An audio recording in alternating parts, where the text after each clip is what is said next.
রূপক কবিতা নূরের আবরণ। কালো কালির আঁচড় শ্বেত, সাদামাটা পাতা জুড়ে। দেয়ালের কারুকাজ নয়, আঁকা হয়েছে যত দূরে। চোখ ধাঁধানোর রং নেই, নেই হীরার দ্যুতি। নীরবে সে পথ দেখায়, ভাঙলে রাতের ভীতি। কালো হরপ, সে তো শুধু আধার রাতের ছবি। আসলে সে তো গোপন ধন, হৃদয়ে জ্বালাবে রবি। প্রতিটি রেখার ভাঁজে লুকানো আলোর কণা, পড়লে হৃদয় মুগ্ধ হয়, দূর হয় যত যন্ত্রণা। বাইরের রূপ মলিন হোক, ভেতরের নূরের ধারা। যেজন খোঁজে শান্তি, সে পায় কিনারাহীন ইশারা। আলিফ বলে দাঁড়াও সোজা, মিম বলে হও নত।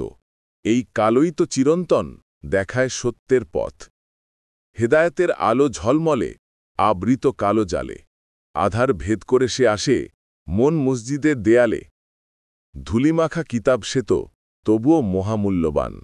কালো অক্ষরে লেখায় যে আল্লাহর পবিত্র বাণী।